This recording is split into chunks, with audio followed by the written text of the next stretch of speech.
out the fight, yeah, bring on all the lightning.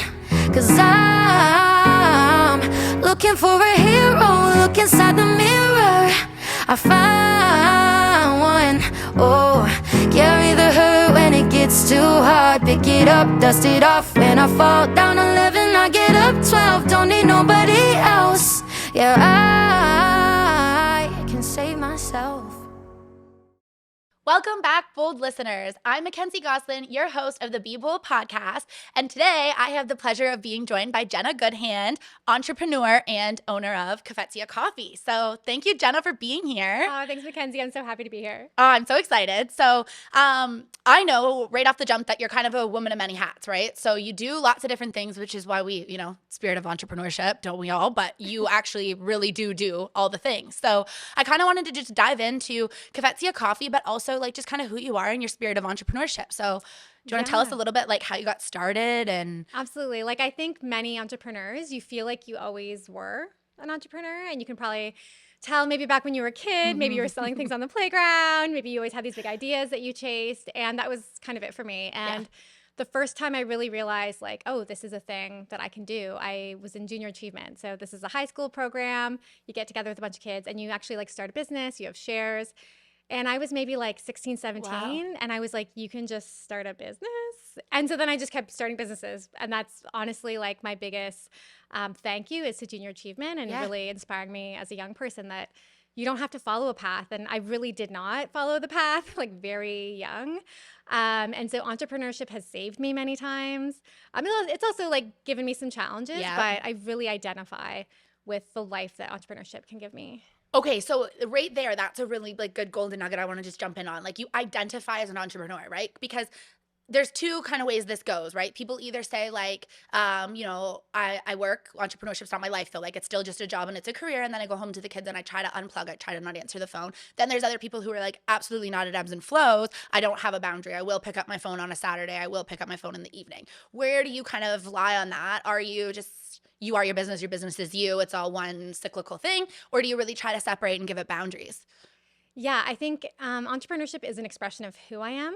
And so it kind of shows up in different ways. So even like my social life, for example, still might have a thread of entrepreneurship. So I run these sober dance parties because I want to go to a sober dance party. So that's just another thing I'm starting that is also a business, but it's also like, that's what I want to do. Yeah. And so I find just like the mentality of creating your life, just like you're creating a business, I'm just creating my life. And if I can find threads of,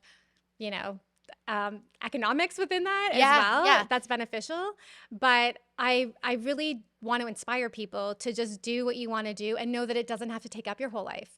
So for example, sober dance parties, it's like once every 4 months. It doesn't have to be your whole life. And I think people who maybe have a great business idea, they feel like they're an entrepreneur, they're like, well, this means I have to like go all in and that has to be my whole life. But it doesn't. It can just be one little thing that you savor for yourself in different ways. I think that's a really cool approach because often entrepreneurship, like I said, are this is me and it becomes everything about me, which like, yes, it's kind of a mix. Like we want to find that hybrid, in my opinion, right? Of I am my business is me, but it doesn't have to be, and be able to turn it off and turn it on when you choose. Yeah. And I think a lot of people start a business and get into entrepreneurship because they want less hours. They want, they want to do their own thing and they don't want to do the 9 to 5.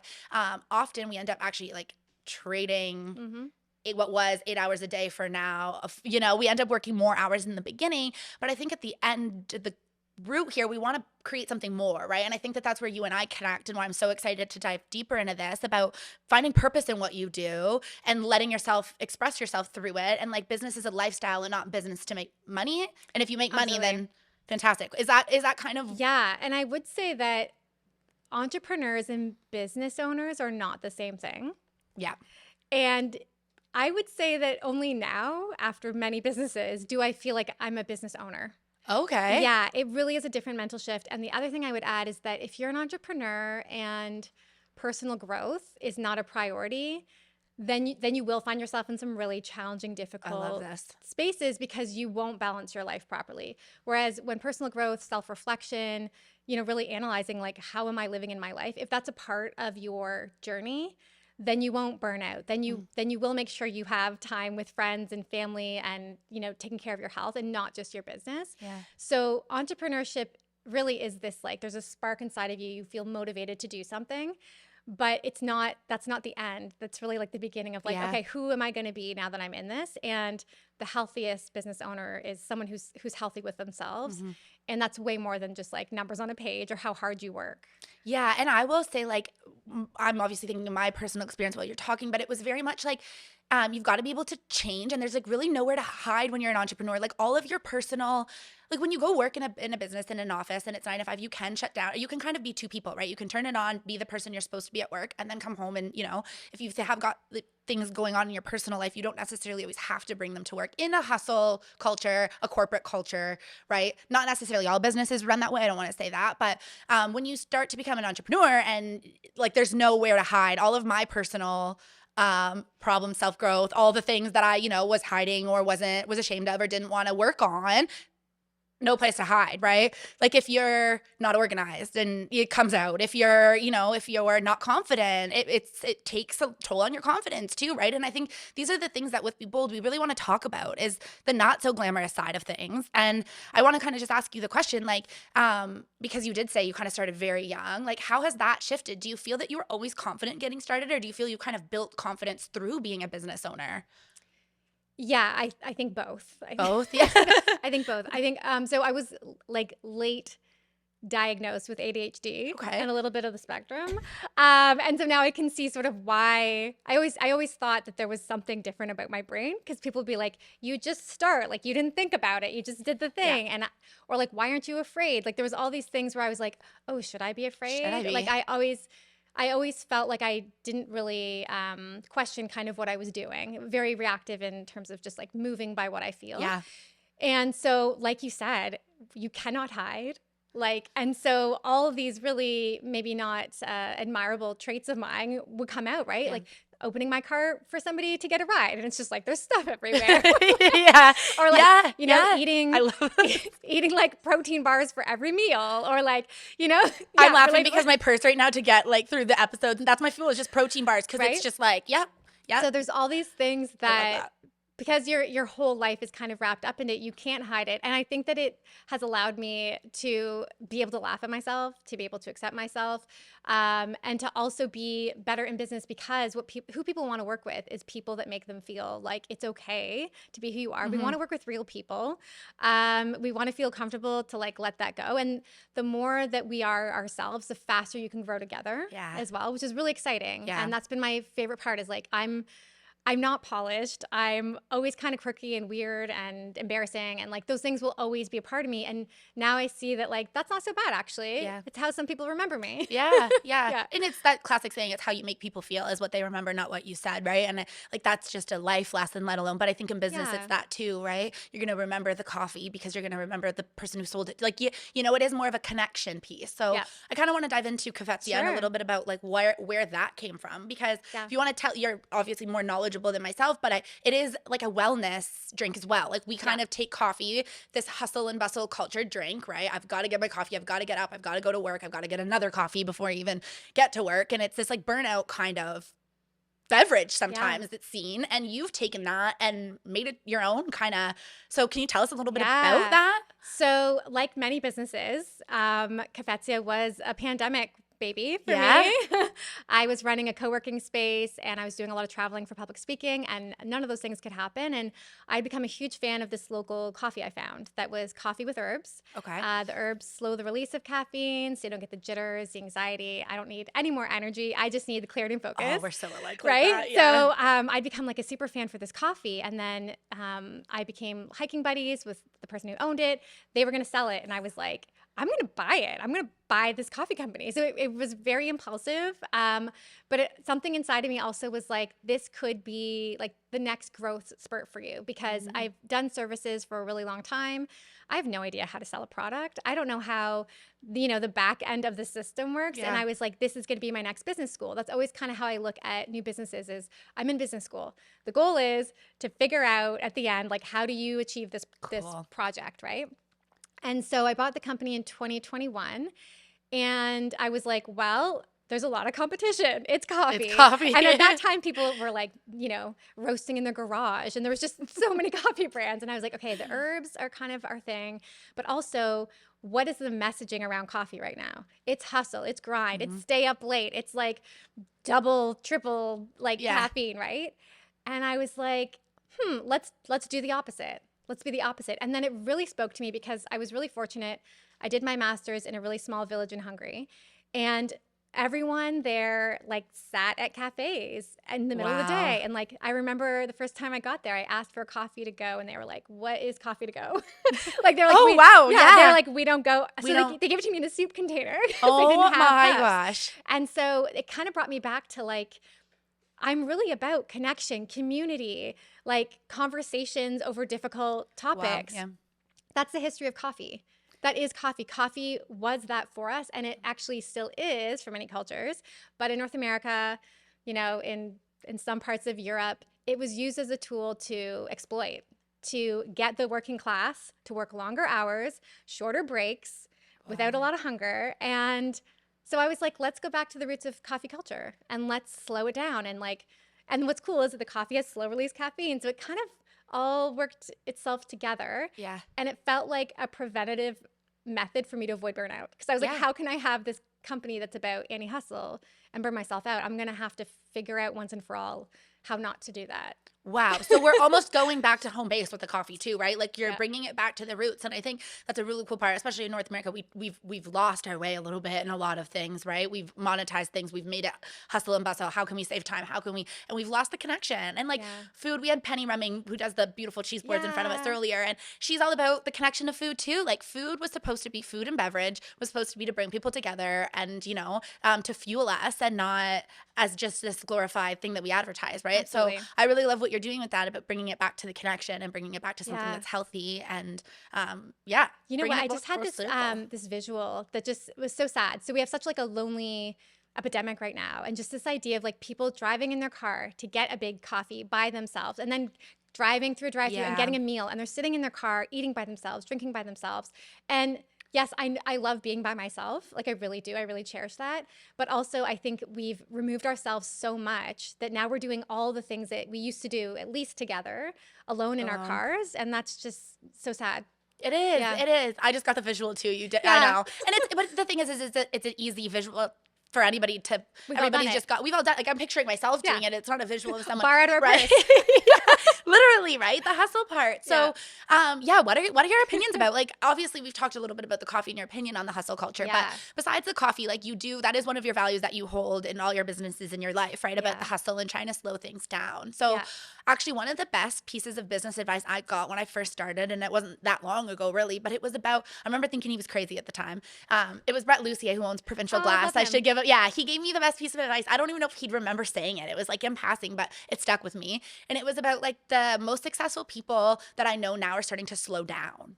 They're starting to, right? Because I want to be less important in my business. I know I did a really good job if I built a really strong team who like, you know, you don't know who even owns the business because there's 3 of us that are so empowered. Like that to me is such a cool way. Yeah. And it's taking the hustle out of it a little bit, but it's also taking the ego out too. And it's really giving us space to build something different. So what's your thought on that? What's your opinion on all that? Yeah, I think like for me, what I've always said, I don't want the crown. Yeah. Like I don't need to be the person that runs this, is called any sort of special title. I just need this to exist in the world. This just seems like a really important thing, and I'm a starter, so I'm going to start it, and I'm going to grow it as much as I can grow it that fits with me and my values and my gifts. But if someone else wants to take it and run from there, that's okay. Yeah. I think the challenge when you run a business and it's based on like your own sort of sense of self or value is everything can go away. Mm-hmm. Everything can end. We have no idea what's going to happen. And if your identity and your values are tied up so much in your business, and then that's lost, then you're lost too. And I've seen that so many times where someone, you know, whatever, something happens in the industry or something happens to them and they can't run their business and then they don't know who they are. Yeah. And so I think the most important thing is when you're driven by heart, when you're driven by value or service, then that can go anywhere. So like you said, like I have this thread of connection and community. Doesn't matter if I'm selling coffee. It doesn't matter if I'm, laughing with a group of people or like doing a podcast. It's all the same thread. So if at any point something about that business doesn't sit with me or it doesn't want me to sit with it, then I'm still me and I can take myself elsewhere. No kidding. So I was actually going to ask you this early on, but I feel like this might be a good time to just say, like, it sounds like you like a challenge. Like, it sounds like you like, okay, this is what I want to do. I want to go to the next challenge. Do you find sometimes like you pivot too much though, that sometimes it's almost like, okay, now I'm drawn to the next, how else can I make a change? How else can I, and how do you navigate? Because that is part of being an entrepreneur, and just I think all of us are a little bit crazy or a little bit, right? Everybody that starts a business has to have that little bit of like, I'm doing it for, I'm trying to be, I'm out there. So how do you keep yourself on the course to be able to see a project through?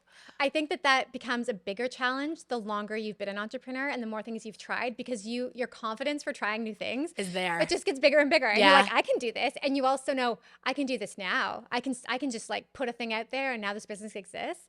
And so I think it is really checking with yourself. How long do I want to do this? And for me, I've started to see, is there like a soft way to do this first, because I've started lots of businesses that once I really got into it, I was like, I actually don't want to do this. Yeah. I don't like this. I haven't built enough that I could sell it.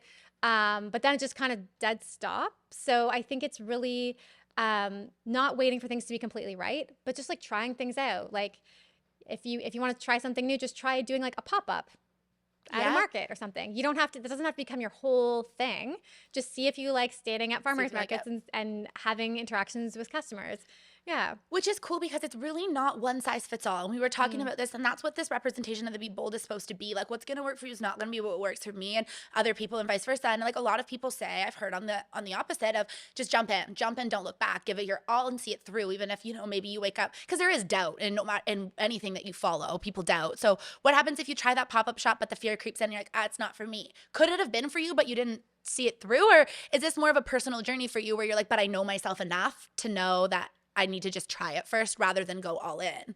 Because do you see where I'm going with? Sometimes all in is the thing, and is the advice to just believe in yourself and go, figure it out along the way. Yeah. I think the best thing we can remind each other is we didn't know how to do anything when we got here. When we got here, we could not hold our head up. We couldn't sit up. We couldn't walk. Like we were dependent on everyone else. Yeah. And so both remember that like you can ask for help and be dependent on other people, and also you knew nothing. Yeah. And so if you're going to try something new, just remember like you might fall over, but you're going to be okay. Yeah. And I think this thread of also like none of this really matters.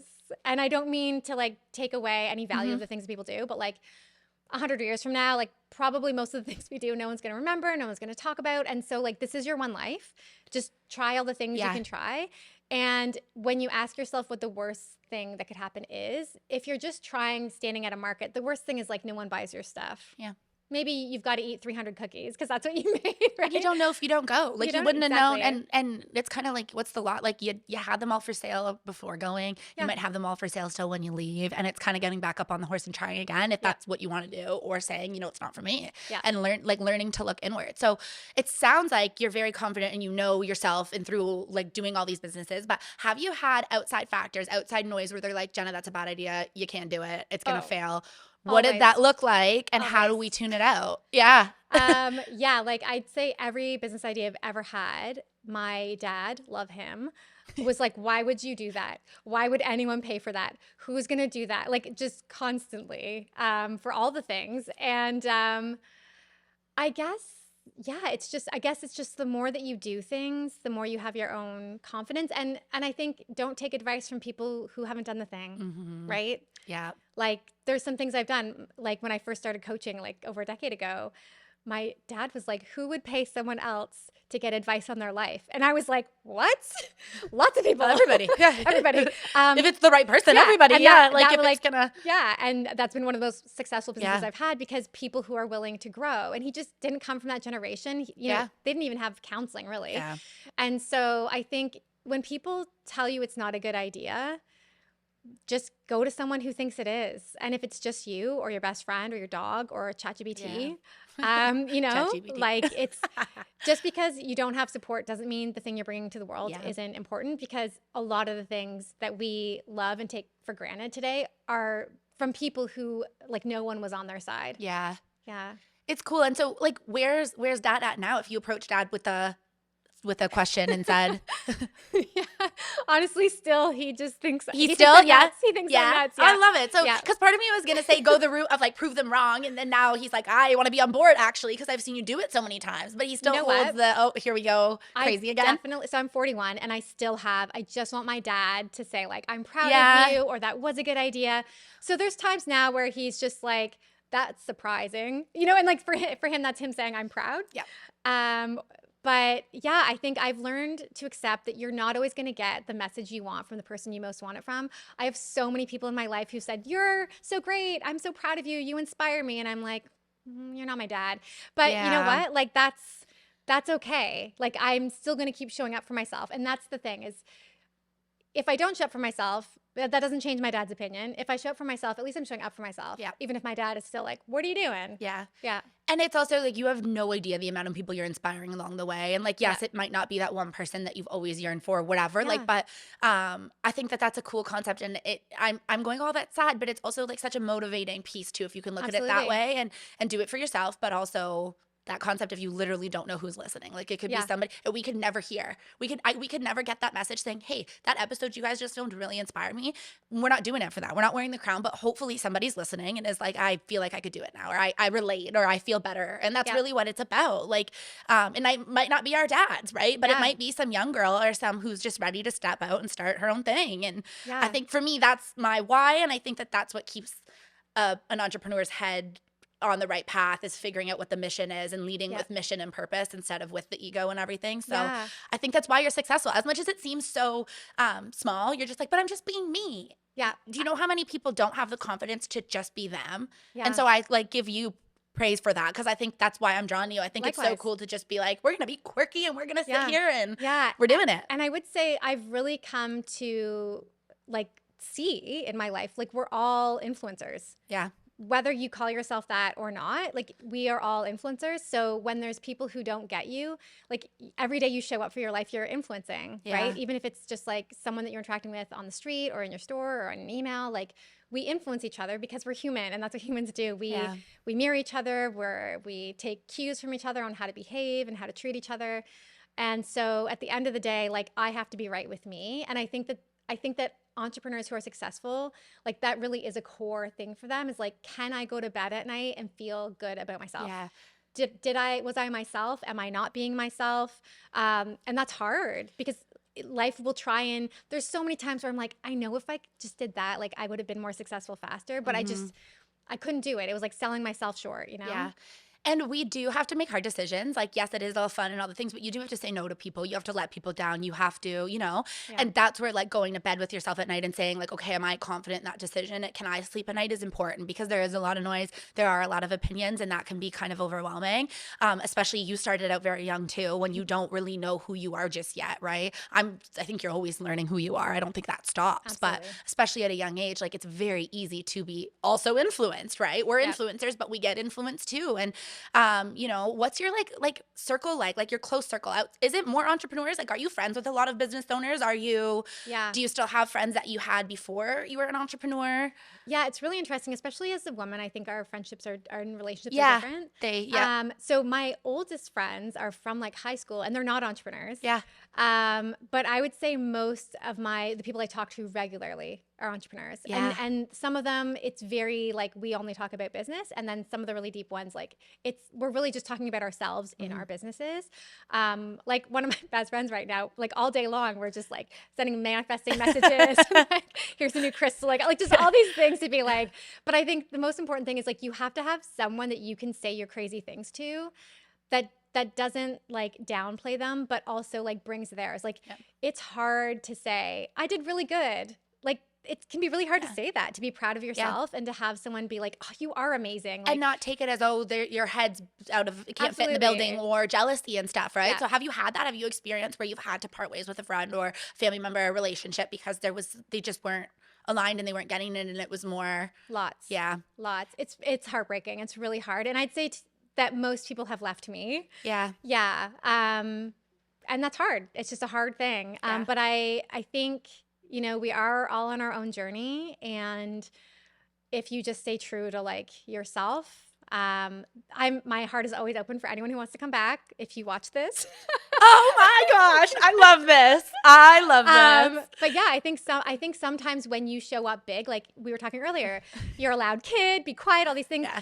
It can really trigger people and make them feel small. And you don't want to do that. You want them to get big with you, and they're just not at that part. And so I am going to do the feminine piece in this and being a female. And I don't know if we're talking like partner, like relationship or what that looks like. And is that have you experienced that in a partnership where like relationship where you're too big and they're too small, and that kind of gender complex in that? And how do you navigate that? Because you don't want to make yourself feel smaller for someone else to fit in. But as women, like in society, sometimes we feel we need to do that. And what's your take? Because that's what we're doing with Be Bold, right? We're inspiring people, but we're really talking about doing it as a woman, doing it from a female's perspective. So how do you how do you? I really struggle with being feminine, to be honest, because being a business owner and having so much on, and I'm a single mom. So there's been so much of the last 13 years of my life where I feel like I have to be all the things. And so then when I've tried, I mean, I'm open to any type of person, but when I've dated men, I feel this like, I don't know where your energy goes. I don't know where my energy goes. I'm going to keep going and building and doing. So like help or get out of the way. Yeah. And I don't like that because it's hurt some people that I love a lot, but it can be, I know it's challenging to date female entrepreneurs. Like I will say that that's challenging. It's probably challenging to date all entrepreneurs, but when you date a woman, you expect a certain, I don't know, softness, vulnerability, defensiveness, like all these things that are sort of like less than because society. And so it can be very challenging for a man specifically who comes in wanting to fulfill those things and you've already got it.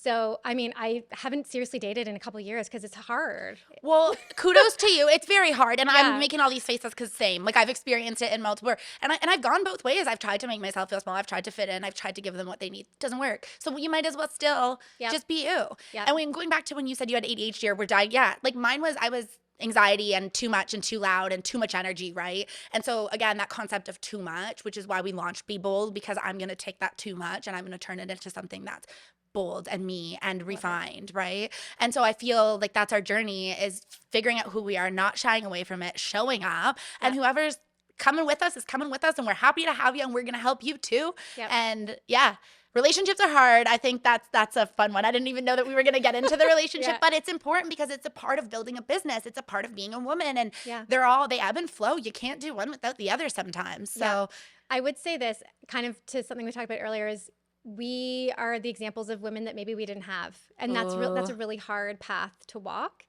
because when you're trying to figure something out for yourself and you're like, this doesn't fit, but you need examples. And sometimes you have to be that example. And so sometimes that bit is harder for you because you don't really know where you're starting. And so I seek out and I look for women who are older, who have kind of like done all the things and are single, and like how do they date after 40 or after kids or after they've accomplished all these things. But in some ways, like I have to be that for myself. And I was talking to a friend earlier this week and she's like, you're always so happy and you have so much energy. And I was like, I have peace in my home. I love men, but also like my home is more peaceful because I only have to think about myself and my son. Yeah. And you find yourself again a little bit too. So you do, you really do. And you're not that you lose yourself completely in relationships, and not in a healthy one, but often when we get into ones that weren't meant for us, we lose ourselves. So it kind of feels like coming home again. And what you're doing with the coffee, full circle, you're bringing it back to what it's meant to be, right? Yeah. So, and like we said, you tune out the people. If you don't want to be like them, don't listen to them. Yeah. Right? There's lots of people. There are so many people. There's no shortage of people. I love it. And no shortages of opinions. So it's really just finding what works for you. And that's exactly what we want to do is share the opinions and the different ways of doing it.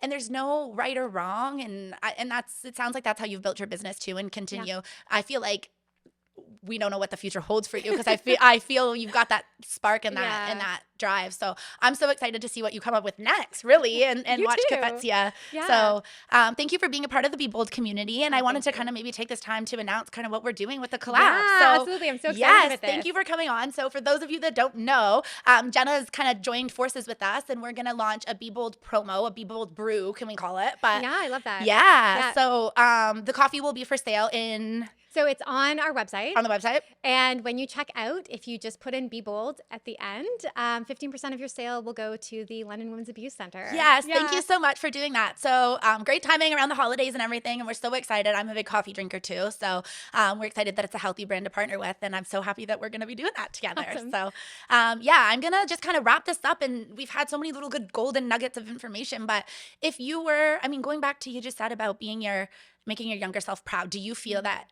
younger Jenna would be proud of where you're at now? Yeah, I mean, in a lot of ways, I think I'm still her. Yeah. Like, I really do think I'm still her. And I think part That's of so cool. my- I got chills. Yeah, I feel like part of my job is to keep taking care of her and fixing maybe where she was hurt and things happened to her.